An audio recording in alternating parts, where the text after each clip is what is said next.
समाचार निर्देश में आप सभी का स्वागत है। मैं हूं वीके शर्मा। दोस्तों, अपने वादे के अनुसार मैं फिर से हाजिर हूं आपके सामने एक नए मेहमान के साथ में। और दिल्ली नगर निगम के जो चुनाव हैं उसमें आज मैं मौजूद हूं नजगढ़ क्षेत्र के दिचाऊ कला में। दिचाऊ में यहाँ पर निगम की ओर से जो चुनाव लड़ने की तैयारी कर रहे हैं, हमारे साथ में आनंद जी। आनंद जी, बहुत बहुत स्वागत है आपका। सभी दर्शकों को प्रणाम। दोस्तों, आनंद जी के पास में एक बहुत बेहतरीन विज़न है। वो चाहते हैं कि अपने क्षेत्र के निवासियों की हर संभव सहायता की जाए, उनकी सेवा की जाए। सेवा की भावना का इनका जो फलसफा है, उनका जो ये विज़न है, टोटली डिफरेंट है। बातचीत जब उनसे हम कर रहे थे अभी कैमरा चालू होने से पहले, तो बहुत सारे विचार उनके दूसरे प्रत्याशियों से एकदम अलग निकले।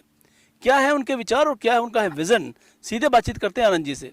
आनंद जी, जो यहाँ दिचाऊ वार्ड की जो समस्याएं हैं उसको लेकर आपने नई नई बातें हमसे की। हमारे दर्शक भी जानना चाहते हैं, आखिर ऐसा कौन सा जादू का छड़ी है आप कि इलाके के लोगों का दिल जीतते हुए उनकी समस्याओं का हल करना चाहते हैं? जादू की छड़ी तो किसी के पास नहीं है जी।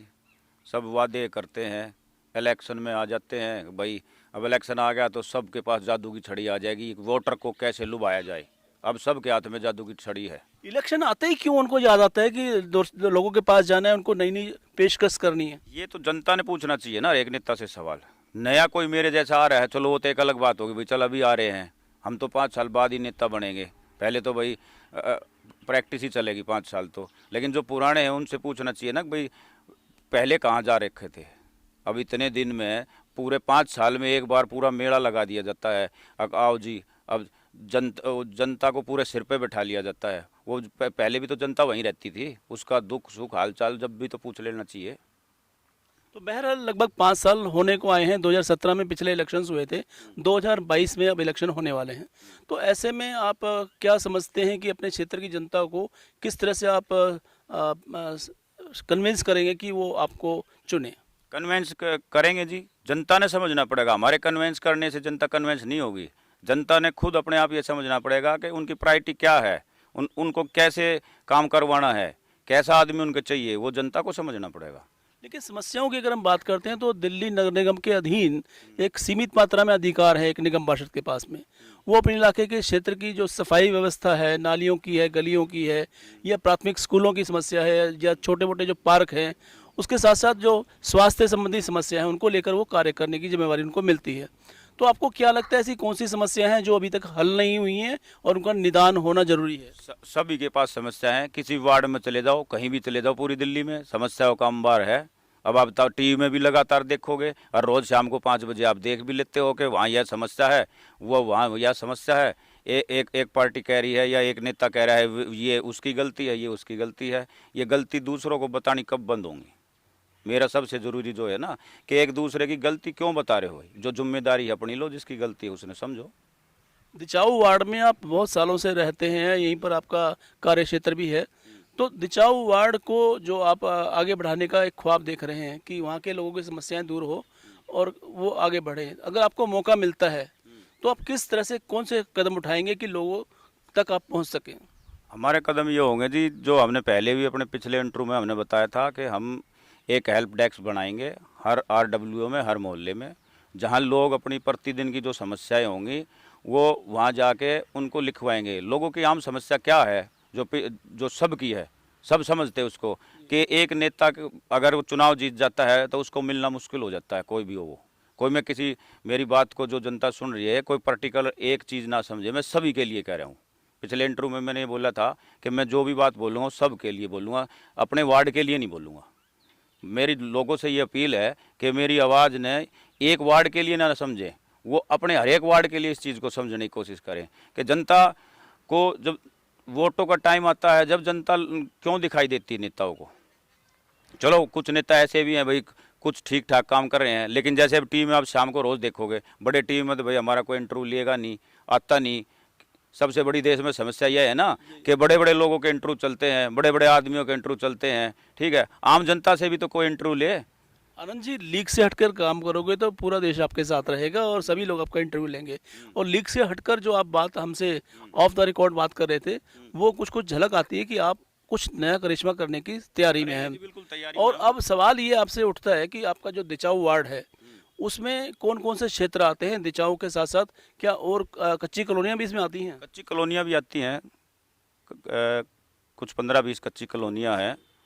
नाम जय विहार है, जैसे मकसूदाबाद है, इंदिरा पार्क है, एक ये अजय पार्क है, नया बाज़ार है, एक हरिदास नगर है, विनोबा इनक्लेव है। तो यहाँ टोटल जो जनसंख्या की बात करें वो कितनी है और वोटर कितने हैं? जनसंख्या तो मेरा अंदाज़ा नहीं है, मैं झूठ बोल दूँ। वोटर्स वोटर्स मेरे हिसाब से जो 65 से 60 हज़ार वोटे हैं यहाँ पे, ठीक है, जो कि करीब 50% ही पोलिंग होती है। सबसे पहले तो ये है कि जनता को पूरी 100% पोलिंग पे आना चाहिए। सबसे ज़रूरी बात तो ये है। तो उसके लिए कैसे जागरूक करेंगे आप लोगों को? जागरूक जनता को अपने आप होना पड़ेगा। आप किसी चीज़ के लिए दूसरे आदमी को जागरूक कैसे कर दोगे? जिस चीज़ का आपका इंटरेस्ट नहीं, मैं आपको कैसे जागरूक कर दूंगा? आनंद जी देखो, ये हम ग्रामीण क्षेत्र में बैठे हैं, लेकिन जब हम शहरी क्षेत्र की बात करते हैं तो वहाँ इससे ज़्यादा निकम्मापन है। लोग घरों से बाहर निकलते नहीं हैं। जो ज़्यादा पढ़े लिखे लोग हैं या जो ज़्यादा बड़े लोग हैं वो वोटिंग कम से कम करते हैं, और ऐसी से हमारा लोकतंत्र का विनाश हुआ है। ऐसे ही अपने उनको ये पता है, जब उन्होंने सब काम अपने आप ही करना है तो वोट गिरने की भी जहमत क्यों उठाएं? लेकिन लोकतंत्र का एक सुनहरा रास्ता होता है कि आप अपना वोट कास्ट करें और अपने प्रतिनिधि को चुनें जो आपके दुख सुख में खड़ा हो और आपके देश के विकास की बातें करें।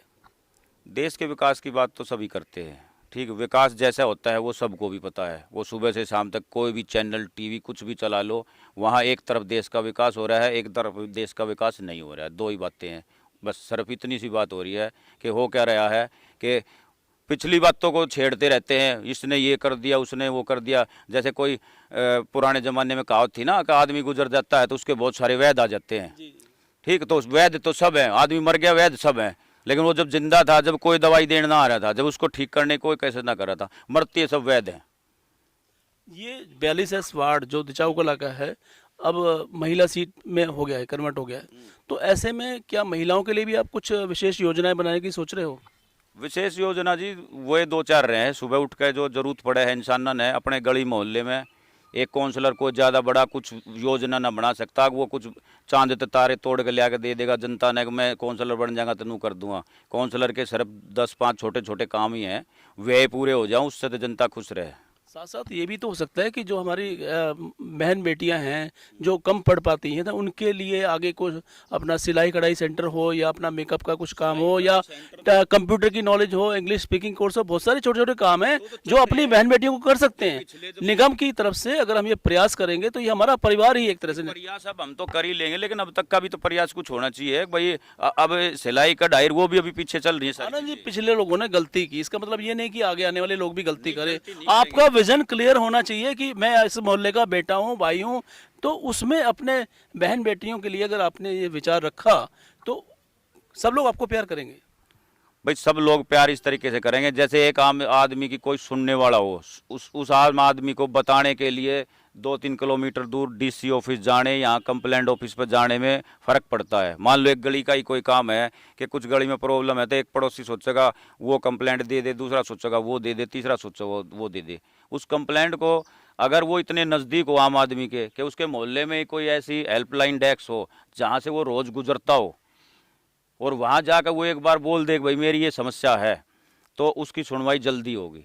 अभी बहुत सारी समस्याएं सिर्फ और सिर्फ प्रशासन के पास पहुँचने से रह जाती हैं। कुछ पहुँच जाती हैं तो उनको वो फिर वो डुलमुल रवैये पे चलती रहती हैं क्योंकि उनको फॉलोअप करने वाला कोई नहीं होता। हमारा मुख्य उद्देश्य जो है जल्द से जल्द समस्याओं लेने के लिए उनके नज़दीक रहेंगे और फॉलोअप पूरा करा जाएगा। उसके लिए हमें ना काउंसलर बनने की ज़रूरत है, ना हमें जो है कि वो कोई बड़ा नेता बनने की ज़रूरत है। ये आम जो समस्याएं हैं उनको फॉलोअप करने के लिए सिर्फ एक रूटीन बनाने की ज़रूरत है कि रोज़ 2-4 आदमी उस काम पे रहेंगे, वही वो समस्या सुनेंगे, वो आगे फॉलोअप करेंगे और प्रशासन से वो काम करवाएंगे।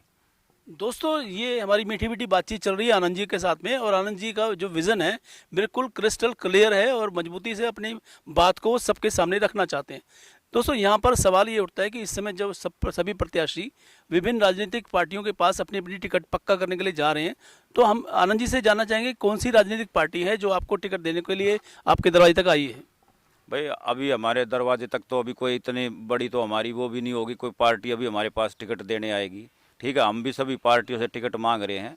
कोई भी पार्टी हो वो हमें टिकट देगी, उसका जो है कि हम टिकट ले लेंगे, चुनाव लड़ लेंगे, नहीं तो हम निर्दलीय लड़ लेंगे। आपका विजन तो इतना अच्छा है कि कोई भी पार्टी आपको देकर वो खुश हो जाएगी। दे देंगे तो हम ले लेंगे, कोई पार्टी दे दे। हमें ये नहीं है कि भाई हमें वो पर्टिकुलर पार्टी चाहिए, हमें करना काम, काम करने का तरीका हमने दिया, बता भाई हम ऐसे काम करेंगे, ठीक, पार्टी कोई भी हो उससे हमें कोई फर्क नहीं पड़ता। आनंद जी, आखिर में चलते चलते छोटे छोटे 2 सवाल, छोटे सवाल छोटे जवाब। आनंद जी को किससे डर लगता है? डर तो भगवान से लगे जी, और तो किससे लगेगा। आपके जो कार्य करने की क्षमता है, समाज को साथ लेने की क्षमता है, परिवार की तरफ उसको पालते पोसते हैं, तो आपको ये बल कहाँ से मिलता है? यानी आपकी ताकत क्या है? मेरी ताकत जो है कि सच्चाई है मेरी ताकत। लोग क्या है कि कोई भी आदमी है वो सच को छुपाने की कोशिश करते हैं, सच सामने आना चाहिए। मैं सच में भरोसा रखता हूँ, सच्ची बात बोलता हूँ, और मैं सच्चे से ही काम करने की कोशिश करता हूँ। चाहे वो सच का रास्ता कठिन होता है मुझे पता है, लेकिन वो हमेशा पार जरूर निकलता है, ये मुझे जरूर पता है।